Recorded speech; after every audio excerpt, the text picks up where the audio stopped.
Well, from south to east now in Kenya, health experts and activists say that there has been a significant decrease in the number of cases of girls and women forced to undergo the practice otherwise known as female genital cutting or mutilation.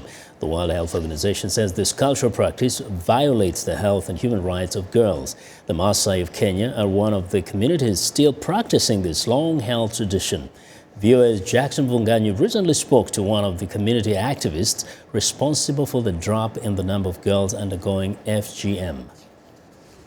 Shanina Shan is always on the move.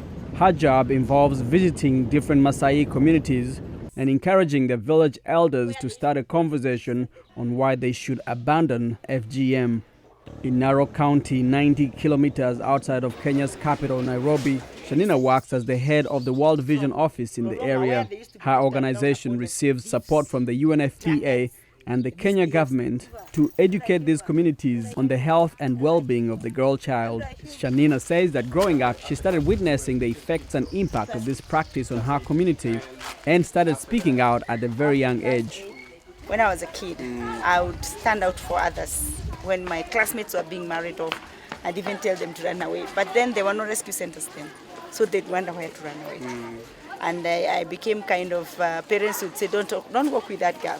She's refused FGM. Now I hear she tells girls not to get married.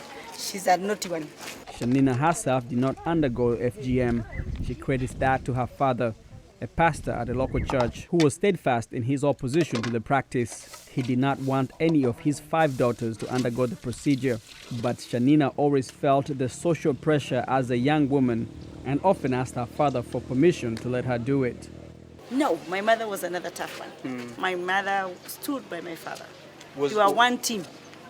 Yeah, we were 5 girls and all of us did not go through FGM. Many of the girls at Naikara Boarding Primary School have either undergone FGM or run away from their homes for fear of being cut. During our brief visit to the school, 5 young women arrived to the school seeking refuge. Shanina says that this happens all the time in different parts of the country where FGM is practiced. She says that the government of Kenya, which outlawed the practice in 2011, has to do more in terms of caring for the girls in these schools. For me, is improving their environment. Where do they sleep? What do they eat?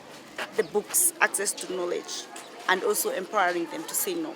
Because some of them come from households like ours, where my aunties and my cousins and many of us, I would run to villages to go and see other girls being circumcised. And it's not once I was being told you can also sit on that same skin and be circumcised. But the fear of my father, I would take off. So if we can have support to empower them to say no and improve the learning environment, where do they stay in their dormitories, where do they learn their classrooms, and also access to books. One of the challenges that we have been having is lack of resources to now empower the community to stand on their own. Is there fear that some of the girls who come into these rescue centers and then come into the schools and go back to the rescue centers during holidays, that at some point there's a fear that they will be institutionalized? Yeah, and that's what we stand against. We try our best to engage the parents. Once we rescue a girl, we want to know where she comes from. Because rescue is varied. There are those who rescue from their homes, some of them in the street, some of them in a meeting, some of them in a school like this. A child will say, I'm not going home because I know I'm going to go through FGM. So that's once we get we link up with the parents and then now engage the parents procedurally.